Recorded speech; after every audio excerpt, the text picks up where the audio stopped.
Welcome back. Here we are. I know, don't yell at me. I was on vacation, that little mental health break that you have to take, and it was our anniversary. So thank you, everybody, for your love and all those messages and your kindness towards my husband and I.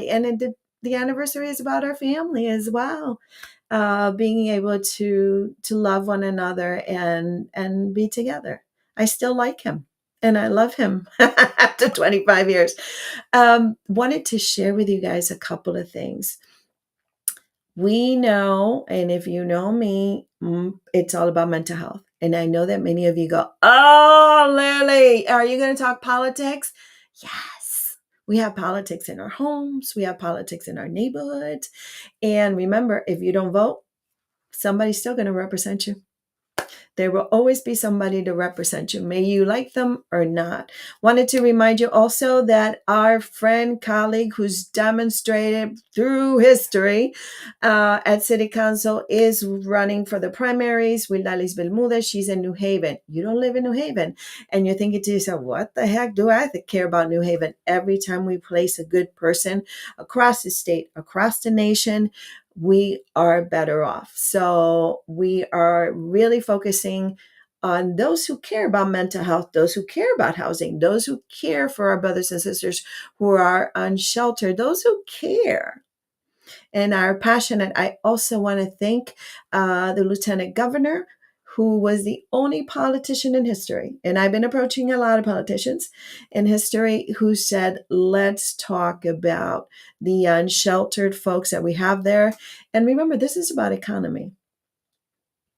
And so I love to hear, and I'm being sarcastic, I love to hear the beautifying the parks and the beautifying. Why don't we get people some help? And to talk about that today, someone I've never met before, and I'm full disclosure, but I will be at her fundraiser this evening. I have read her bio. She comes highly recommended, and she is running. So I always think that is really important to see those powerful women make a decision because politics are not easy.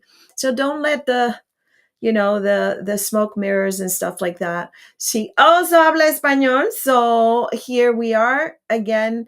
And I'm going to bring her up because I don't want to lose a minute of having her. A minute. Hello, Laura Laporte Grimes. How are you? Oh, I have to unmute her because how the heck is she going to do this, right? How are you? I am so well. I am so well and so grateful to be here and honored. And thank you so much for having me. This is wonderful. Tell us a little bit of who you are. And let me just make a disclosure. She would be representing me too in my district. So obviously, I want to meet her. Gosh, every time people ask me that question, like it's so big, right? Who are you, like as a Mhm. person? And sometimes the answer is, here's how I grew up. And sometimes it's, here's what I've done. And sometimes it's, here's who I am as a person. Here's what I believe, right? And so I think for today, because I always kind of decide how am I going to answer that one today? And I think for today, I'm going to start with That's the so funny. right. Sorry. There you go. Because you get to choose every time a person asks you that, you get to pick who am I going to be? Not in the sense that you're changing, but in the sense that what slice of me will I Hmm. talk about now in this space with these people? And so I think what I'm going to start with is what are my values? Who am I as a person? And like, because I actually think that's the most important part. Because, Agreed. right, everybody's done stuff, and that's important to know, but it doesn't necessarily tell you what they will do, Correct. right? It tells you, here's some things they did do. So they have those experiences, and that's useful information. But if you know their values, you have more information about what they will do. So as a person, who am I? I am someone who believes the most important thing we have is our human connection. Amen. Right? when Yes. you strip everything else away, being human together is the most important thing, in my opinion. And so that's where I work from. That's where I come from. And so everything I've done in my life is centered in that human connection. I How love can it. we, right? Like, so one of the things, because I am centered in that, it means that my work is centered in what are people experiencing, right? What are people actually experiencing? And how can that inform what needs to happen next? Ooh, love it. Love it. Why did you choose our district? And would you tell people what that district is? I know because she would be in the district of Bristol. But Absolutely. why did you choose this area? So the district is the 31st district, which because I'm running for state senate, so that's the 31st district. That's Bristol, Plainville, Plymouth, Thomaston, and a part of Harwinton. So that is the district. So 5 towns, and I chose this district honestly for like super practical reasons. And then discovered I kind of loved where I landed, right? Because like Oh, so much of our life is super practical reasons. So I moved here because I lived in Manchester before, um, and raised my children in Manchester. And then, my husband and I separated. We decided we are so much better when we don't live together. So we're great friends. oh, that's Um, wonderful. right. We're great partners, still raising our family. I mean, they're adults, but you never stop raising your family. And it I just have adult children, so I get it. right? It just changes. It just shifts. Um, and they literally still text you the same way. All you get is like, mom, mom, mom. I'm like, could we have a little more, please? Because Especially with texting.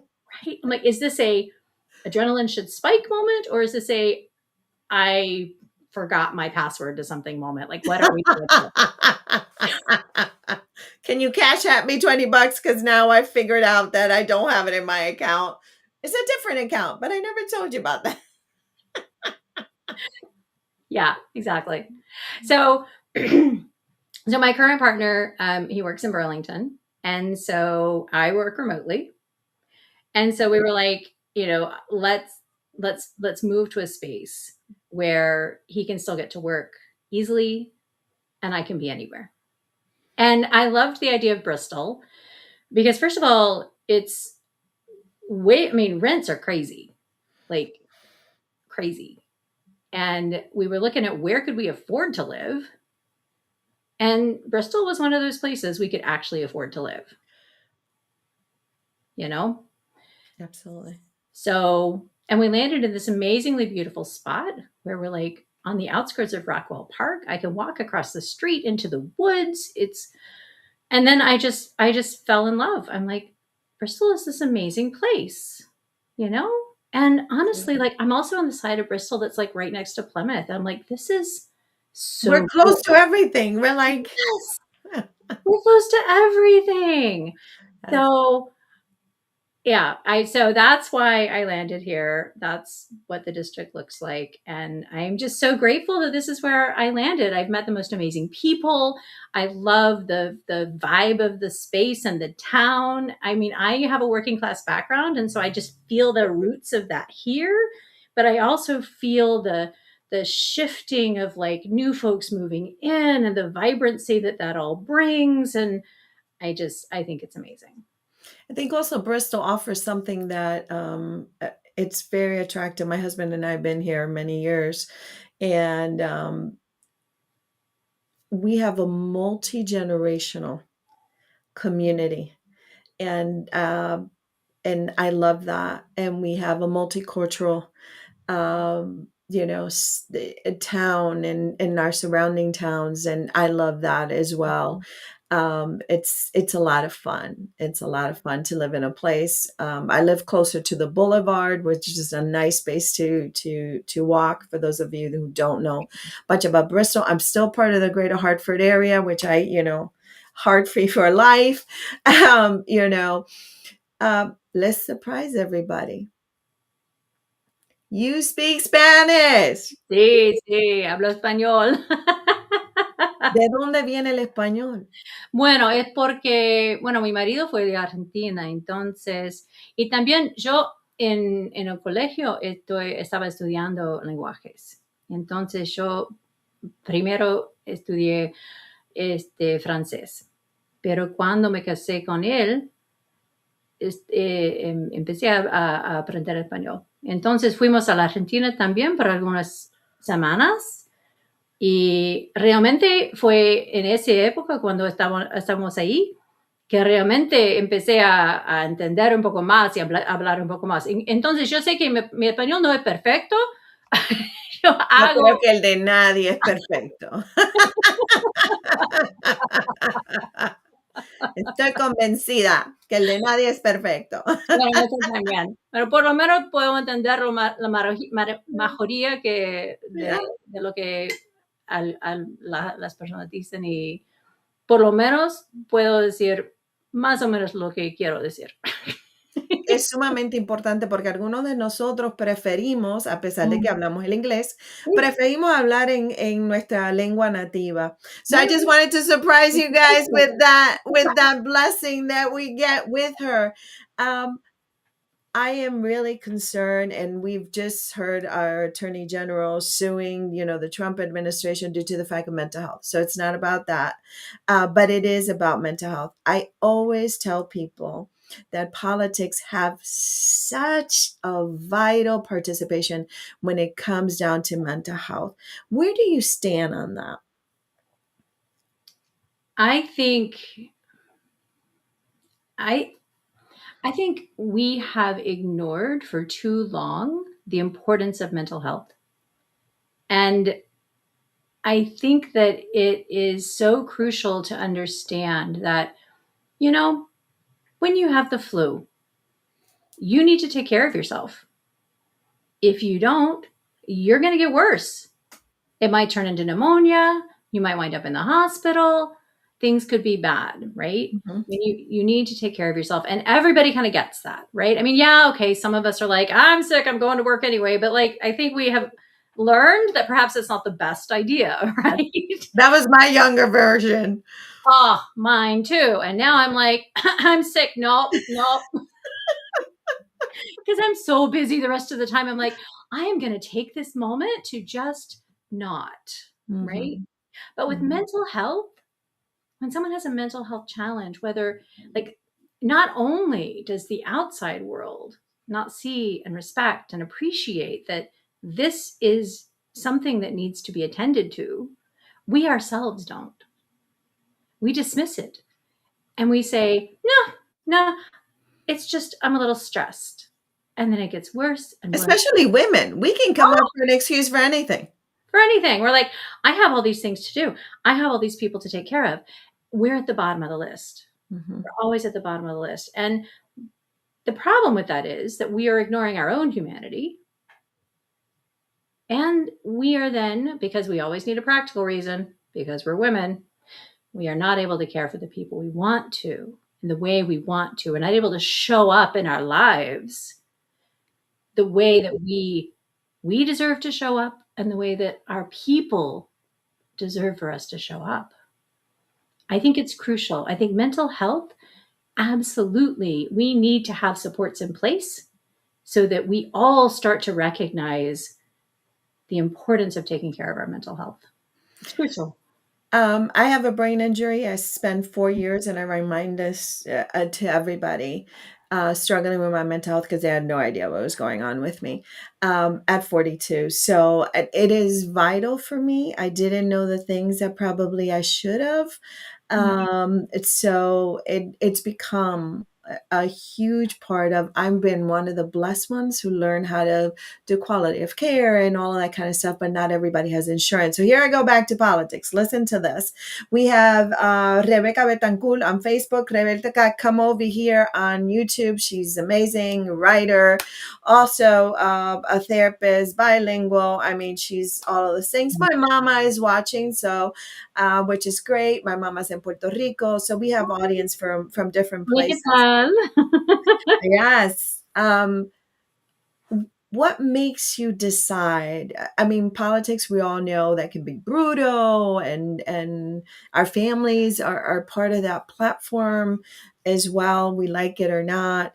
Not everybody knows how to keep focus on the candidate and and respect their families. What what day did you decide? When did this spark?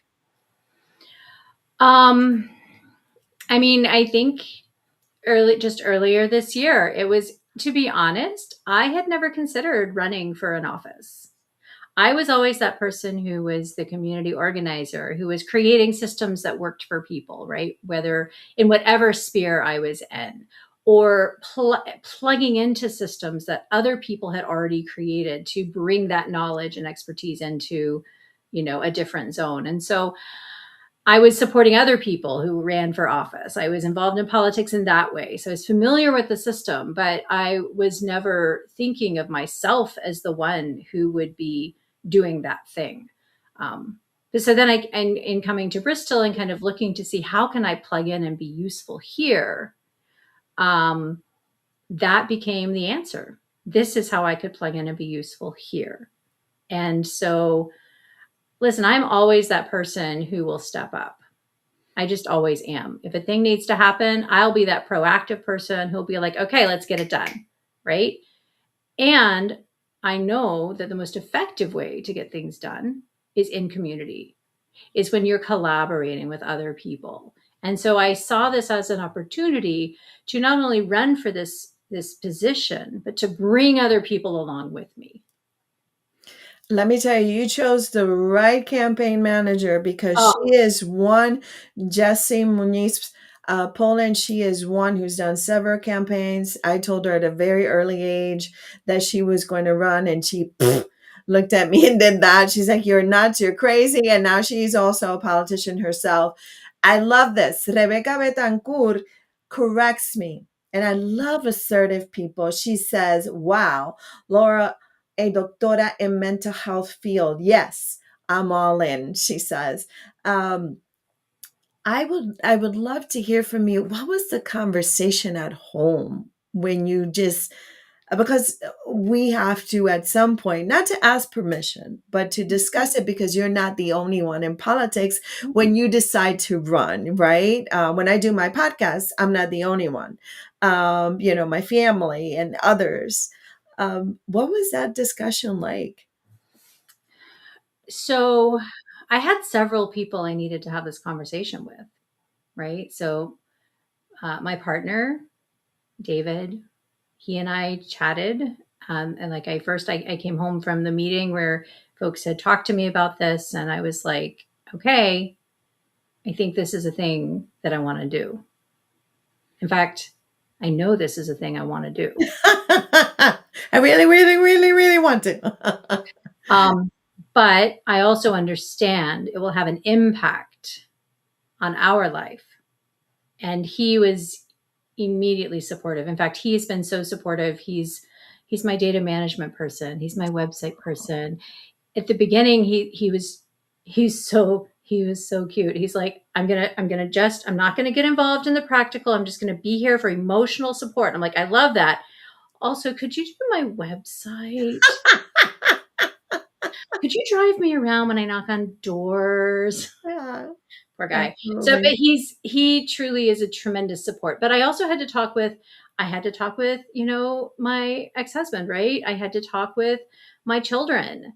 And so I talked with everybody. Like I think, and here's the thing, and we are living in a time where being in politics is potentially dangerous.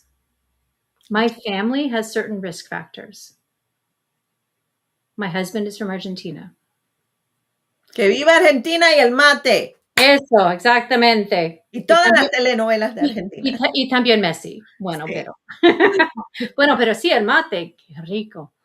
Y sin azúcar, sin azúcar. I've never had it. I only know through it by telenovelas, so that's why I say it.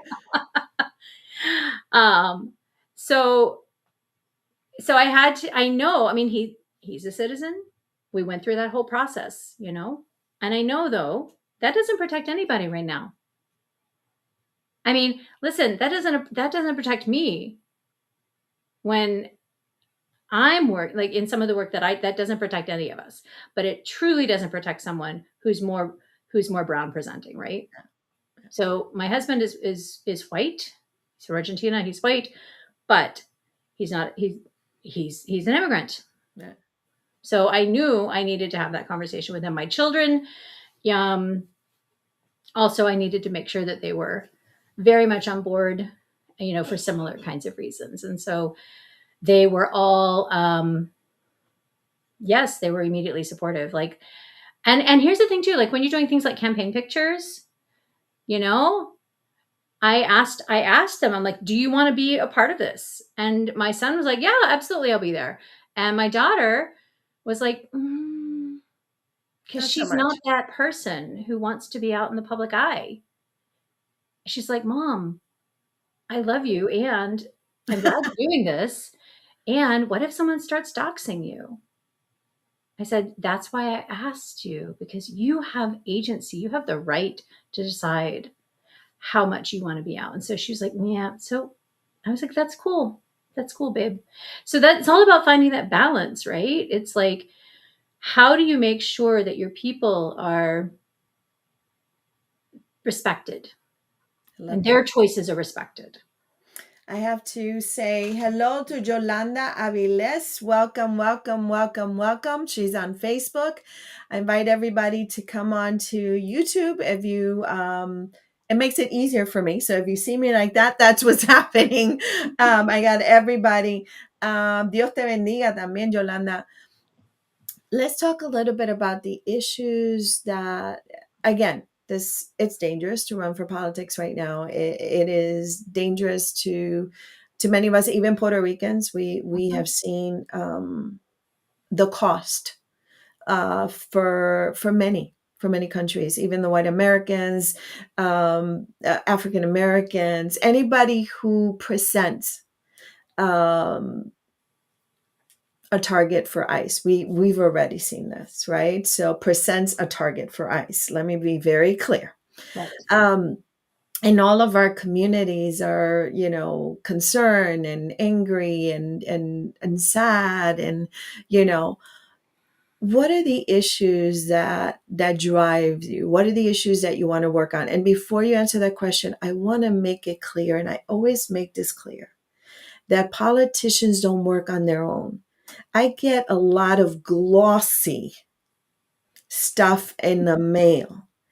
And I'm like, can you take the gloss off? It is very much cheaper. Can you invest in other things? I haven't heard from you all year. I don't even know who you are. Some of you, I know who you are. And are making promises like they're traveling alone. And it's very important for us to recognize that when politicians sit at the seat, there are advocates for issues. So no one can promise you that universal health is going to happen in their time. No one can promise you. They could say these are the issues I want to work on, Mhm. but they're not. And so when I hear these promises, they really turn my stomach, because we need to be clear that you are going to enter into a healthy collaboration, and others are toxic, and others are so you are really an advocate representing your constituents and sometimes others. Mm. So what are some of the issues that you would like to work on and advocate um, for us? Yeah. I mean, I think you mentioned healthcare. I think that is one of the most important things that we can focus on. And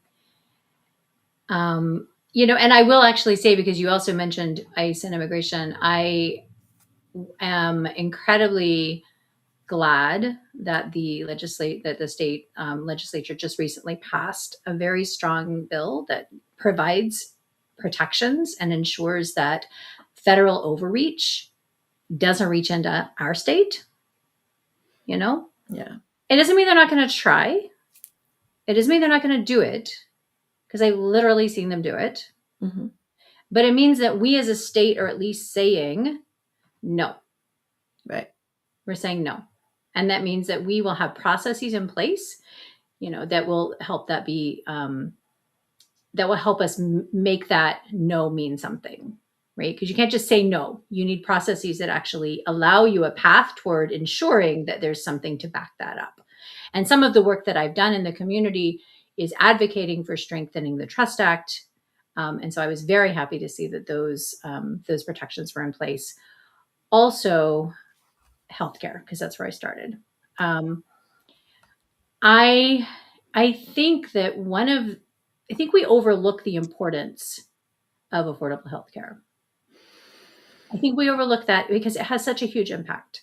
First of all, just from a human perspective, when we're sick, we need care, like regardless. When we know we need a medicine that our doctors say is going to help us, we should receive that medicine regardless. Like, this should be our driving force. It's a Agreed. moral obligation. It's a moral imperative. So when we move from that perspective, I think it changes the narrative. It changes the conversation. It's not about money. It's about a moral imperative. So then you prioritize resources and you prioritize systems to make that happen. And what that looks like in the end, well, that's going to be based on data. That's going to be based on what systems have proven to work, what systems are most likely to work in this state with our resources, with our constraints, with our local contexts. But you start from the moral imperative of this is a human right. And I will say it's a human right for everybody who lives here in Connecticut, regardless of where you came from, regardless of what your paperwork is. We also have Kay Munoz on, and I like to give a shout out to everybody, so that's why you see this. Kay Munoz on Facebook, and we all know that she is amazing. And if you don't, please look her up. You will find incredible things that she is doing, and a fearless advocate. And I love to see everybody here and joining us. Laura, can you talk a little bit about what you see? We talk about health, and health is vital at all levels. As someone who's had, struggles, if your health, your mental health, your physical health, your ability to seek help, your fear to seek help, your coverage, all of that. Can you talk a little bit about how do you feel, or what would you like to do for people who are now facing being unsheltered, being homeless, being a penny away? All of us are at risk of natural disasters, depression, whatever it may be. None of us are exempt. And so I like to take that off the table. Clearly, none of us put it and take it off the table at the same time. What are some of your thoughts about those folks? We off camera talked a little bit. Could you share that story with the audience, please? Absolutely. So I love the way that you also, did put that on the table, because we need to, again, come from a place of understanding that we are none of us exempt. Like, I don't care where you are in life, we are none of us exempt. And also, again, it's a human right, in my opinion, to have shelter. Like, there are certain things, certain basic things that we should all have simply because we're human: food, shelter, and the ability to get care when we're sick. And I would also throw in there, a high quality education, Oh, absolutely. because we all need to know enough about our world to understand our place in it and to understand how we can impact things that matter to us What and do how to you think critically about that. So, and then thinking, but I don't want to go too far because that's a whole rabbit hole we could totally go down. But again, getting back to housing and folks. So some of the work that I did with the mutual aid group, Connecticut Mutual Aid East of the River, was one of the groups that I was a co-founder of. And um, we did a lot of work with folks who were either on the verge of not being housed or who weren't housed. Um, and I'll just also say mutual aid, it's a whole philosophy, right? It's not a charity. It's solidarity with each other. So it's recognizing that we're all in a space together. We have connections and relationships, and our work together is driven by those relationships. Yeah. And so we moved from that space. We moved from that grounding philosophy. And the story that we were talking about earlier was we would also get calls. So we generally, everything we did was within our network, and anyone could be a part of the network, but you needed to be in relationship with people. Hmm. There was no fee, there's no application process, but you needed to be in relationship with people. But we would also get calls from folks because we were out there and people knew us who we didn't know yet. But you always meet folks you don't know yet, right? Correct. So we got a call from a family. And again, I will also say 211 can be a great resource. And there are places where it absolutely is not enough. And this was one of those places. This was a family. She was a vet. It was her husband, several children, pets. And they were literally on the street, literally outside of a hotel where they could no longer stay because they didn't have money. And so we immediately mobilized. We immediately mobilized to make things work for this family. We brought them in. We were able to get resources for a hotel from the town for a couple of weeks. But at that point, they couldn't stay longer than that. There's a limit on how long a hotel will let you stay if you're an unhoused family. Maybe there's a limit in general if you have all the money in the world. I don't know. I've never tried it, but I can guarantee you, if you're an unhoused family, you do not get more than, I think it's about 2 weeks. That is correct. And then we needed to find another place. And in that place, there were some issues because, listen, folks have different cultures and folks have their biases.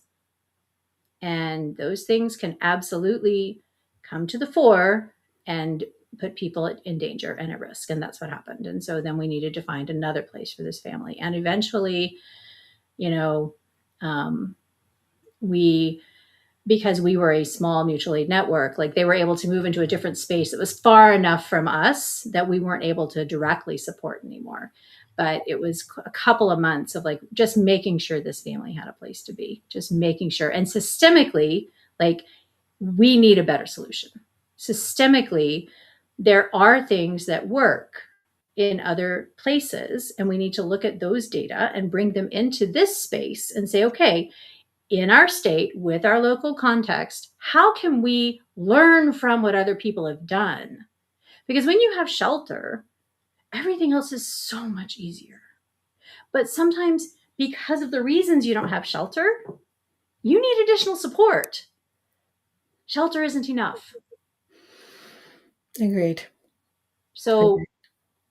I think we need to take a hard look at how to actually bring those pieces together and work with people that are doing that work already, because I absolutely know people are doing that work. And so then bringing that together and creating systemic solutions, I think, is important. I love that you are aware of the challenges, barriers, and potential solutions that lots of the advocates like myself and others have been talking about. It is not impossible. It has to be done in collaboration, community, and developing those local conversations, which is what I'm going to get at. Um, you have a big task, Mm. and anybody who chooses to do this work has a big task. What do you see as the biggest barriers going on? Because that's part of your campaign, right? To see what is going to, I mean, the research, that you say, okay, here are some of the biggest challenges that I potentially, if not already, will be confronting for the issues that you stand for who you are, because you're a woman, because you're a white woman, because you're not 20 years old, because you're married to someone who's from Argentina. There's all of these things, right? So those are already things that those who don't, facts that make people uncomfortable at times. What do you see uh, as your biggest challenge is someone who's running? I think I think there are a few, instead of one biggest challenge, I actually think there's like a bunch of little ones, you know? And sometimes those just add up. And I think that one of the challenges is I moved into Bristol 2 years ago. So I'm not as known, which can actually be a strength. I was just going to challenge you on how I guess we're like, sometimes we're not happy with the one who's Mhm. been here 30 years. Mhm. Uh-huh. But it also means there's not a base of people that will already go, hey, yeah, I'll donate $5 or $10, right? And that's a challenge because in order to qualify for funding, we need to have at least 300 people in district to donate something. So that's a challenge. Right. Another challenge, to be honest, listen, I am all about democracy and primaries, and I think all that is great. Also, when all of that is happening at the same time as, like, when it just adds to the mix and it makes it harder for, there's a lot more noise out there. There's a lot more people trying to get your attention, a lot more people asking for money, and that's a challenge. And what's interesting is, because I'm a solutions person, and I'm always thinking of like, how do we make things better? I learn constantly. All of these are challenges, but they're also opportunities for growth. And so I'm learning and I'm thinking, so what would make that better? Well, we do have a great um, citizens election program here. It's the Clean Election Fund, where if you don't have to be a millionaire to be an elected official, but you do have to raise a certain amount of money, and you have to get a certain amount of people in your district to give you some money, so that it tells the state, oh, you're a viable candidate. And I see first of all, I love the fact that we have this, because we do not have that at the national level at all. And Hmm. boy, would that change some things. Yes. And I also see the value in making sure okay, you're a viable candidate, right? So we're not just going to throw money at somebody just because they raise their hand and go, I want to do this. On the other hand, if we had a system where money just wasn't actually involved, hmm, Hmm. where everybody just got the same, hey, this is just the amount of money you're going to have. And maybe you still had to get a bunch of people to sign on to you. And maybe it was more than 300, right? So I have to get 300 across my district. Maybe I have to get 500. Maybe I have to get 1,000, but maybe it's just signatures. Because some people can't even give you $5, but they should still be able to contribute to the viability of a campaign. So it just has me thinking. It just has me thinking, what are ways to make the system even more accessible? Because then when you have primaries happening with multiple candidates, it doesn't have the same impact. Like, it's like, oh, great, now we're actually feeding democracy. Now we're feeding opportunities for more people to get involved because we're removing some of those barriers that maybe we didn't even know were there because we haven't had this situation for, I don't even remember ever, this many primaries going on. Like, it's kind of cool. It's actually kind of cool. But on the other hand, it's highlighting some things that maybe we didn't think about, and maybe we should. Can you, I have all of this information so everybody can type in your questions and we can see them and we can take the time to, and time always goes faster than we want. Everybody says an hour and then they're on and they're like, what do you mean we're done? So tell us a little bit about what seat are you running for? And what does that seat entail? Because, and I'm not being condescending, I know we are so bombarded sometimes that we don't even know where people are going and what their position is and how does it impact us. So could you Absolutely. tell us a little bit about that? Yeah, and I've seen some of that, like knocking on doors. People will be like, "And what?" And so it's very, it is important to know, kind of, okay, where is this one located, right? In that What are you doing? exactly. There's all this stuff going on. So I am running for state senate in the 31st district. So the 31st district is, again, Plainville, Bristol, Plymouth. If I don't get them in the right order, I'll forget something. So I always try to get them in the right order. But now I'm all mixed up. But it's okay. It also includes Thomaston and part of Harwinton. So those are the towns in this district. So that's the state senate, and the senate has, I think, about 32 senators. So people within that district will have different representatives, and then that one senator. And so what that and so that job essentially entails looking at what type. So it's not going to be things like helping you get potholes fixed. Like, that's municipal level. But it is going to be state level. So it could be things like making sure municipalities haven't, making sure the state has enough funding for fixing potholes overall, or making sure that the municipalities have enough funding. So it's kind of that bigger picture. So you're looking at things like, so for example, when the federal government took away SNAP benefits, the state stepped in and said, we're going to provide supplemental SNAP benefits for folks in the state because we know the federal government took some of that away. Or it's going to be saying things like, so here's another kind of pet peeve of mine, is that our educational system is so tied to property tax, because I'm sorry, your quality of your education should not depend on your zip code. And so the state has a system that is supposed to fix that. And it's education cost sharing. And so it's supposed to give municipalities enough money to even that playing field. I do not think it is doing a good enough job at that across the board, because we know we don't have equal education. We can see that. So that we need to fix. But also, what the state was able to do was this year they were able to give a little bit of a bump in that amount of money that folks got. So their property taxes still went up, but not as much as they would have without getting that money from the state. And so one of the things that, like, people in the Senate or the House of Representatives can do is say, we actually think we need to restructure that education cost system. We need to change it and make it so that it's tied to the cost of living increase, or calculated differently, or something like that, so that people can have more consistent funding for education. So those are the types of things.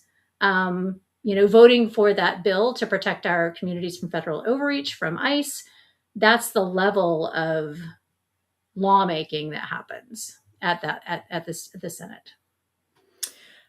I think one of the concerns for people is, and I know that this is not your practice from speaking to people, because yes, I do my research.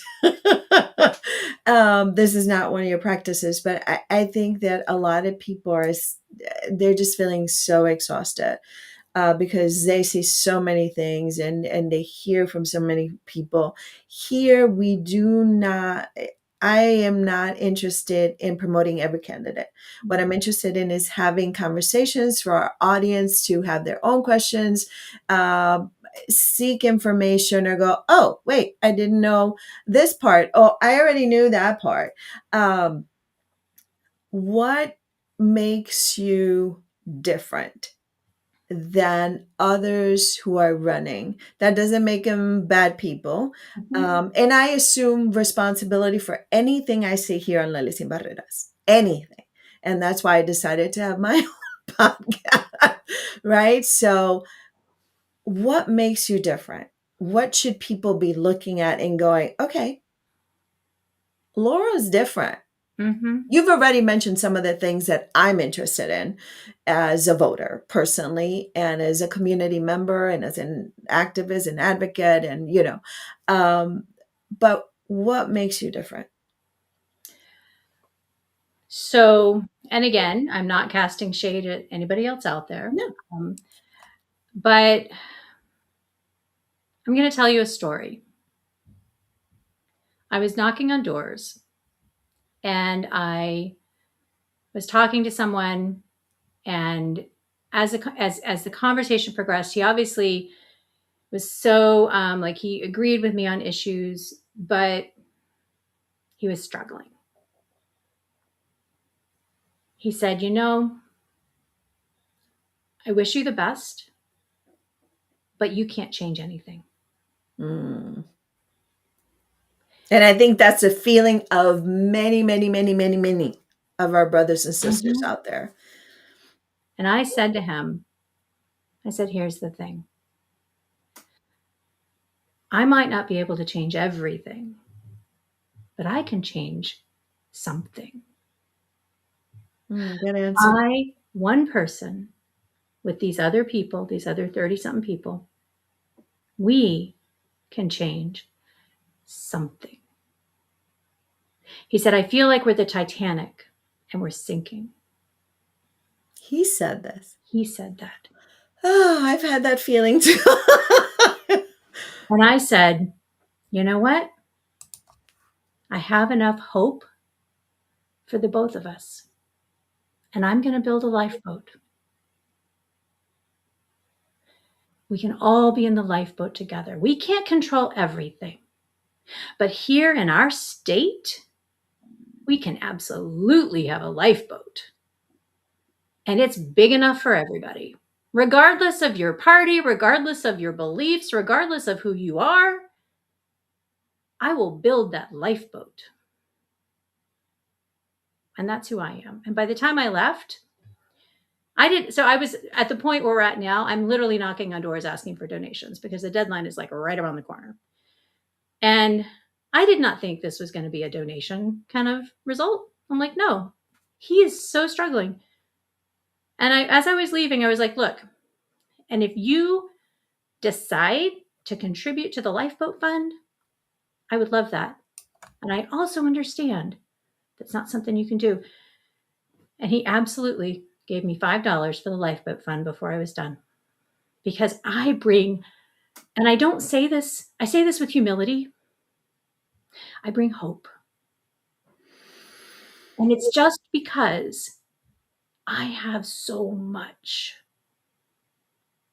that I just bring it. And that's who I am. And that's how I'm different. I love the lifeboat. I mean, that would have, you should have knocked on my door and given me that hope. I'm always envious. We have a question here for you, so I'm going to read it. Mhm.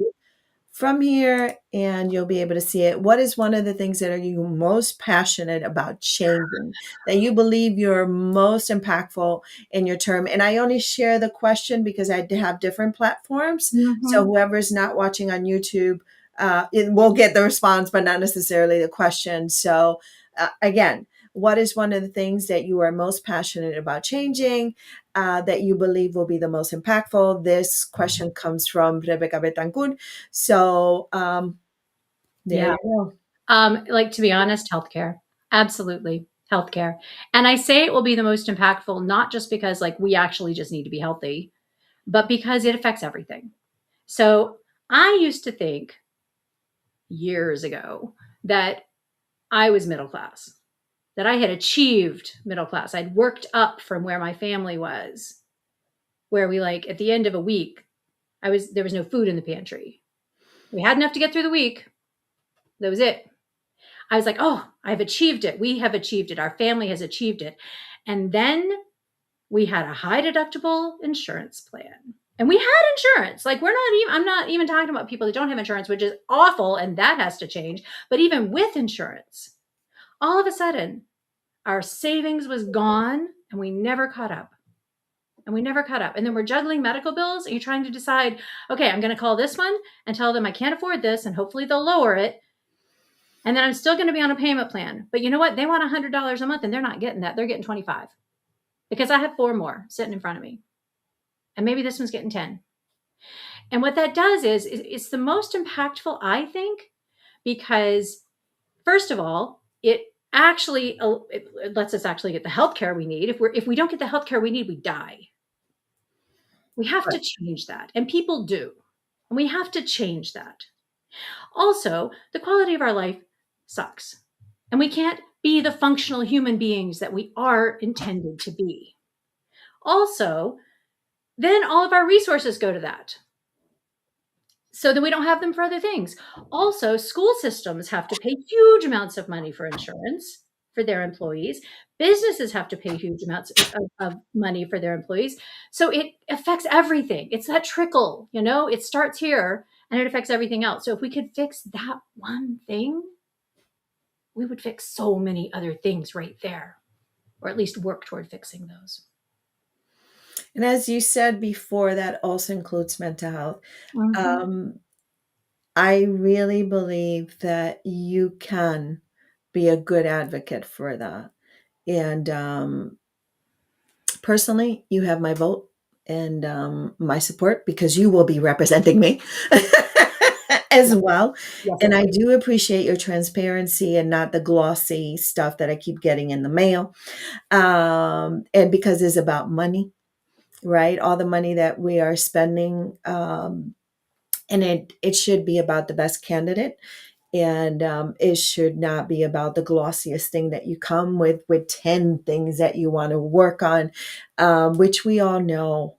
If you've been around long enough, then you already know that is very difficult because, again, you're not sitting on your seat alone and you're not the executive director who is, saying, okay, this is what we're going to do and we're going to work on it. You have to work with other people. You got to collaborate with other people. You got to face those challenges. You got, you know what I mean? You have to be able, I like the fact that you have the community experience that you have, because that brings the expertise, but it also brings your experience with barriers. It also brings your understanding by your examples, your understanding that this is a fractured system, and that we can help heal some of these things, but other things we really don't have to reinvent the wheel.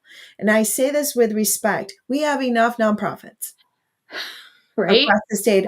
Angelica, we have enough nonprofits. Right. And I love lots of them. Lots of them, I think, are sitting in lots of money. And the ones who get the least money are the ones who are doing the grassroots, the activism, and that kind of stuff. So I really, when I hear an agency where the frontliners are making $30,000, $32,000, can't afford the insurance of their same nonprofit, it scares me. It scares me because these are people who are really committed. Yeah. And some of them have the experience and the education to go into the private sector, and we will lose them. Yeah. So helping them maintain that is so crucial. I have a movement, and that's the reason I decided to do a movement, because I didn't want to have to pay overhead. I didn't, I can't afford having employees and all of that kind of stuff. But there are some nonprofits out there that are doing a wonderful job and do well with the funding that they're receiving. But let's be honest. Sometimes our communities need help in hours that we are not able to keep our entities open. We have to pay rent. We have to do all of these things. And so our people get affected. Now, I ask this question of every guest that comes on, and you use it as you wish. And the reason why I ask this question is because I think it puts us all in a thinking place, not Mm. only you, but also the audience. Because I know there are some people who didn't want to come on my podcast for this particular question. And they always like, can we negotiate? And I'm like, no, we need this question in there. So here it goes. So if you had the magic wand and you had only one wish, only one, Mm. okay. Don't follow Windali's Bermudez example, and I will tell you at the end of your answer what it is. Although it's a really good one. What would you spend that wish on? And I'm assuming there's a caveat that says I don't get to wish for extra wishes. Yeah. Yeah. Because I am that person who will be looking for those loopholes. I hope so. I know, right? Right. One wish. One. Here's the thing. I can't remember the last time I wasn't stressed. And I bet you can't remember the last time you weren't stressed. And I bet everybody listening, even on vacation, even on whatever, like, can any of us remember the last time we weren't stressed? So my wish would be that stress is lifted. Because I think when we are under stress, we do not think at our best. We don't connect with people in the best way. Lift the stress. And all of a sudden, honestly, I think we would function together as better humans. Darn it. You used that beautifully. I promise I would say what Wildalis Bermudez from New Haven would do. I'm so curious. I have to know what Will Delise would say. But she did the same thing you did. No You way. know, she wraps in because in stress, come on, let's be real. And stress is health, mental health, economy. So you did the same thing. She's like, I'm going to use my one wish, and you guys are not even going to notice that I've just embodied all of this. So you did a Wildalis. I did it with Elise. I'm Yeah, you did a actually Wildalis. very honored that I actually landed on it with Elise. Yeah, I think I'm a believer in the higher power. I call it God. I think the universe would be very happy. Your God would be very happy with your wish. I think the universe, whatever you call it, that you believe in, would be very happy with your wish, because I think that all of the issues that we confront daily, because we're human, and you would never. We never know what somebody's going through, right? Because we learn to put on a smile. I know my generation and my mother's generation and previous generations, we would talk about what's going on at work. Heck no. Right. From maybe we didn't have, food, or maybe we were struggling. I do want to make this announcement for all of you who need childcare. Um, the government has developed Lamont and his team and the lieutenant governor. You can receive support up to $100,000. That's unheard of.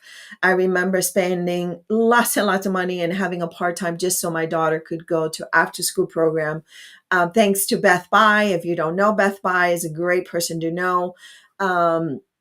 And she invited me to apply. And at the time, she's part of the PTA at Trinity College, which they had childcare. But we already know that the amount that people have to pay on childcare, it is so much that it makes it nearly impossible for people to do that.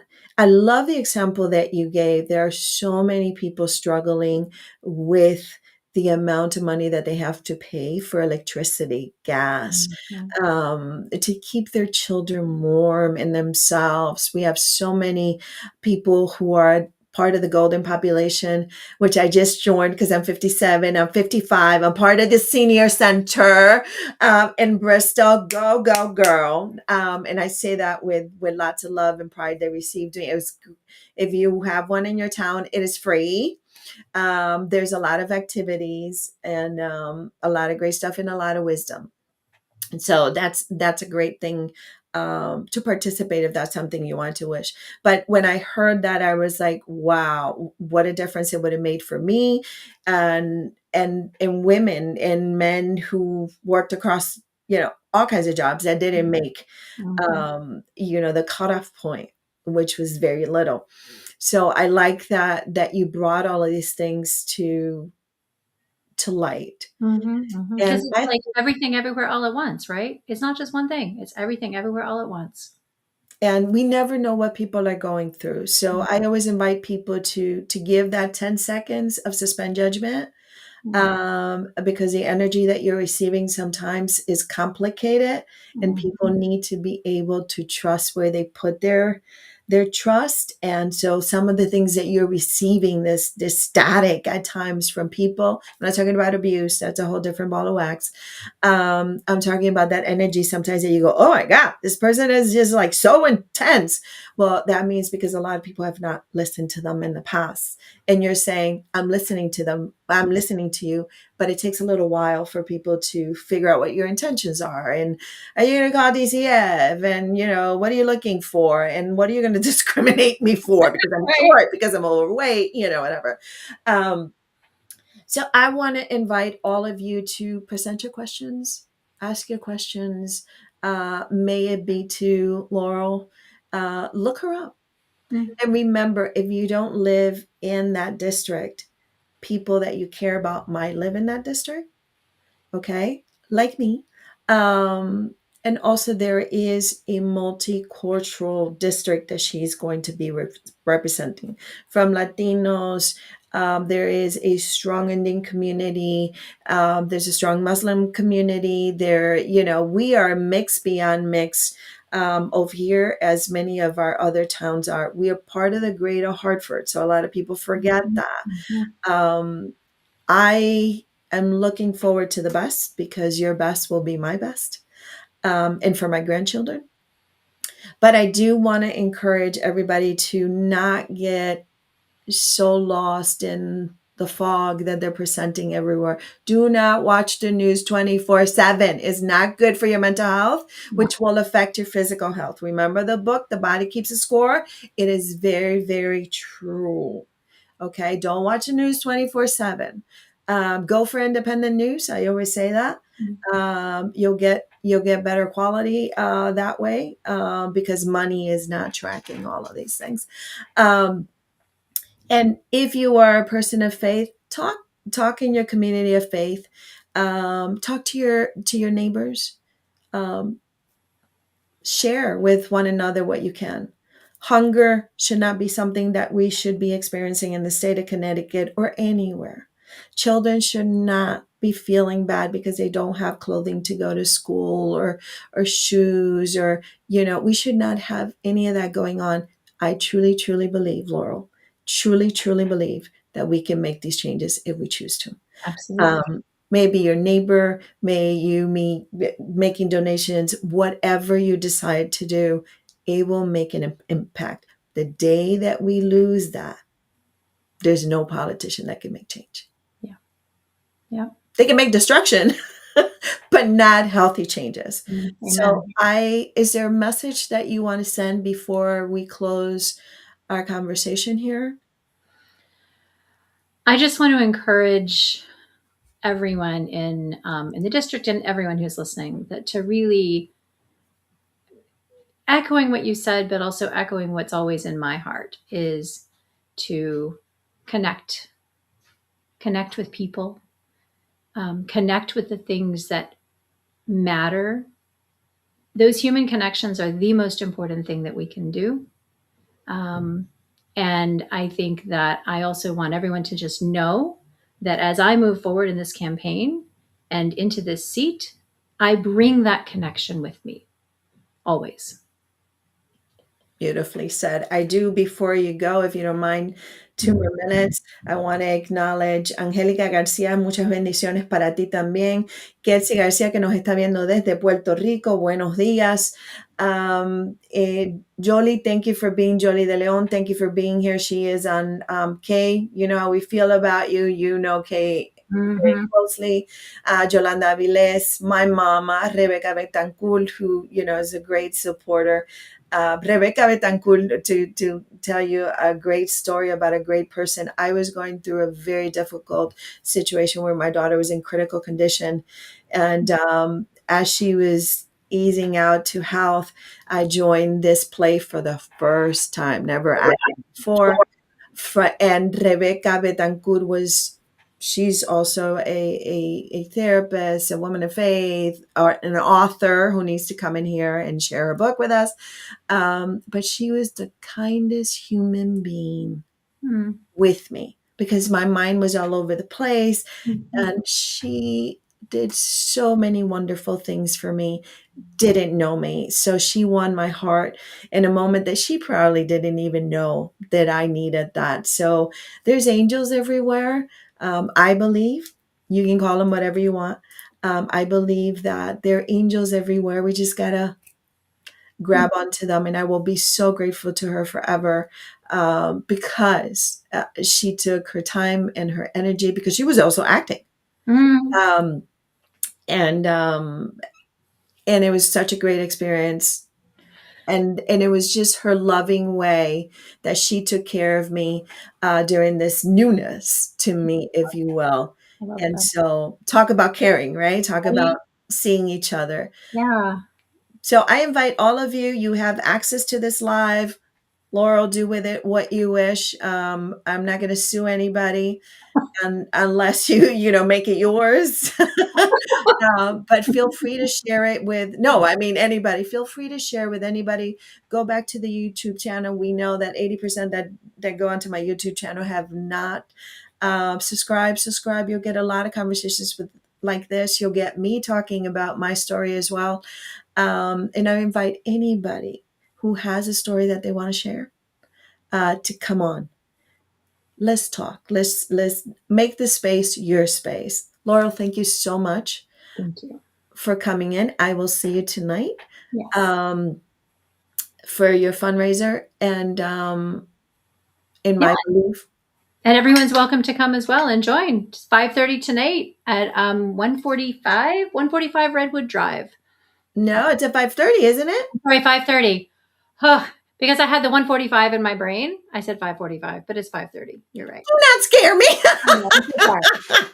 I have made my whole agenda around you today. No, I am one of these like time insensitive people. If I'm not looking at it, I don't know what time it is. Well, I have a brain injury, so We're good. don't count on my GPS. It's never We going to will work. work well together. But my belief, God bless you. Thank you, everyone who is joined today. We didn't have enough time to promote this conversation as much as I would have liked to, because we had to get everybody last minute. But Laura, feel free to come back I would love that. and let us know what's going on and how we could support and help. Remember, even if you don't support a candidate, knowing what they stand for is very important. Hmm. Okay. I will see you guys later. And we will continue our chats. Thank you, Laurel, again. Thank you so much.